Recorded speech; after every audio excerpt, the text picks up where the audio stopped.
Hello, good evening. আমি তানিয়া, আর আপনারা দেখছেন আমার চ্যানেল ওয়্যার মাই হার্ট গোজ। এই সপ্তাহে বেছে নিয়েছি আমি এক রেসিপি, যেটা আপনাদের সাথে আমি শেয়ার করতে যাচ্ছি। কর্ন চিজ বলস। কর্ন চিজ বলস বানাতে যা যা লাগে আপনাদের একবার দেখিয়ে দিই, আসুন আমার সাথে। প্রথমেই নিয়ে নিয়েছি 4টে সেদ্ধ আলু, আর নিয়েছি প্রসেসড চিজ। এখানে আপনারা মজারেলা চিজ ইউজ করতে পারেন। সাথে 2 চামচের মতো চিলি ফ্লেক্স, 2 চামচের মতো গরম মশলা, 1 মুঠো সুইট কর্ন, সাথে নিয়েছি ধনেপাতা কুচি, ক্যাপসিকাম কুচি, ফাইনলি চপ মিডিয়াম সাইজের একটা পেঁয়াজ, আর সাথে নিয়েছি বাড়ির বানানো এখানে রোস্টেড জিরা পাউডার। আপনারা চাইলে খুব সহজে জিরা পাউডার বাড়িতেই বানিয়ে নিতে পারেন। রোস্টেড জিরা পাউডার, যেটা আপনারা বিভিন্ন রকমের চাট আইটেম আর এরকম মুচমুচে স্ন্যাক্স আইটেমের জন্য ইউজ করতে পারেন।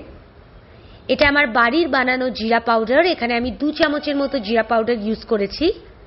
আপনারা দেখতেই পাচ্ছেন কতটা সুন্দর দেখতে লাগছে জিরা পাউডার, আর এটা যতটা হাইজিনিক ততটাই সেফ ইউজ করার জন্য। সাথে নিয়েছি এখানে আদা রসুনের পেস্ট। আমি এখানে আবারও 2 চামচের মতো আদা রসুনের পেস্ট ইউজ করেছি। আপনারা চাইলে এর থেকে বেশি বা কম ইউজ করতে পারেন।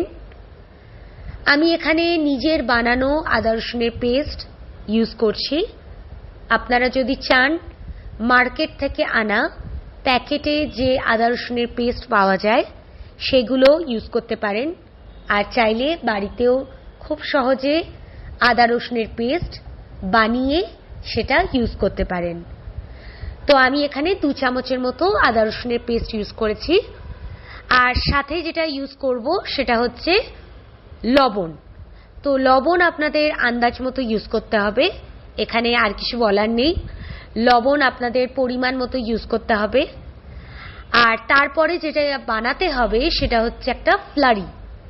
এবার ফ্লারি জিনিসটা হচ্ছে কর্নফ্লাওয়ার বেসড একটা লিকুইড।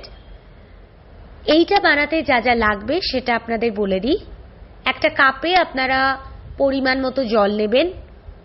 1 কাপ জলে আপনাদের 2 চামচের মতো কর্নফ্লাওয়ার নিতে হবে। সাথে নিতে হবে 1 চামচের মতো রেড চিলি ফ্লেক্স, আর 1 চামচের মতো ব্ল্যাক পেপার পাউডার বা কালো মরিচ পাউডার, আর সাথে লবণ। আর ভালো মতো ফাটিয়ে নিতে হবে।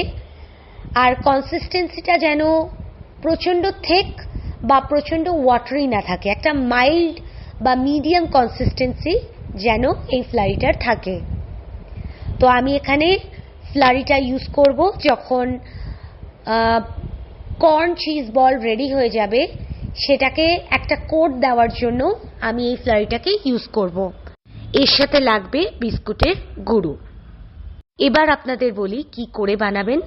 আমি প্রথমেই নিয়ে নিয়েছি সেদ্ধ করা আলু, corn, capsicum, coriander leaves, corn flakes. Dry ইনগ্রিডিয়েন্টসের মধ্যে আমি আরও নিয়েছি যেমন garam masala, roasted cumin powder, সাথে জিঞ্জার গার্লিক পেস্ট, আর এই সবগুলোকে একসাথে মিক্স করে নিতে। আমি এখানে পেঁয়াজটা লাস্টে অ্যাড করব। আপনারা চাইলে প্রথমেও অ্যাড করতে পারেন। আমার মনে হয় পেঁয়াজটা লাস্টে অ্যাড করলে পেঁয়াজের যে গন্ধ সেটা থাকবে না। আপনারা দেখতেই পাচ্ছেন আমার ডোটা অলমোস্ট রেডি। এরপরে যেটা করতে হবে সেটা হচ্ছে আমার চিজ কিউবস যেটা রাখা ছিল, আমি সেইগুলো এখন ইউজ করব। আমি এই ডোয়ের থেকে ছোট ছোট বলস বানিয়ে নিচ্ছি, আর তার ভেতরে দিয়ে দিচ্ছি একটা করে চিজ কিউব।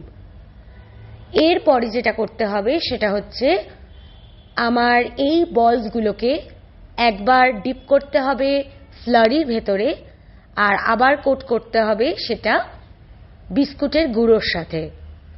তো এই প্রসেসটা আপনারা 2 বার করে করবেন যাতে ফাইনলি কোটেড থাকে বলসগুলো। আর তারপরে আপনাদের রেখে দিতে হবে ফ্রিজের ভেতরে। আপনাদের আবার বলছি, এটা ফ্রিজে রাখতে হবে 20 থেকে 30 মিনিট অবধি, আর তারপরে আপনাদের এটা ভাজতে হবে। আপনারা দেখতেই পাচ্ছেন আমি কোট করার পরে এটা একটা প্লেটে সাজিয়ে রেখে দিচ্ছি, আর তারপরে আমি ফ্রিজে 20 থেকে 30 মিনিট পর এটা ভাজতে বসছি। তেলটা গরম হয়ে যাওয়ার পরে আপনাদের আস্তে করে ছেড়ে দিতে হবে এই চিজ বলসগুলো। দেখতে হবে যেন তেলটা ভীষণ গরম না থাকে আবার খুব ঠান্ডা না থাকে, একটা মাইল্ড টেম্পারেচারের আপনাদের এগুলো ভাজতে হবে। আর অনেক সময় তেল ছেটার সম্ভাবনা থাকে, তো আপনারা ওটা একটু নজর রাখবেন। 7 থেকে 8 মিনিট লাগে এটা ভাজতে, আর আস্তে করে ঘুরিয়ে ঘুরিয়ে আপনারা ভাজবেন যাতে চারিদিকটা ফাইনলি ফ্রাইড হয়। আপনাদের আরও একটা ভেজে আমি দেখাচ্ছি, দেখতেই পাচ্ছেন কি সুন্দর ভেজে উঠছে কর্ন চিজ বলস। আপনাদের 7 থেকে 8 মিনিট লাগবে এটা ভাজতে, আর তারপরেই রেডি হয়ে যাবে কর্ন চিজ বলস। আপনারা ডেফিনেটলি এটা ভীষণ এনজয় করবেন।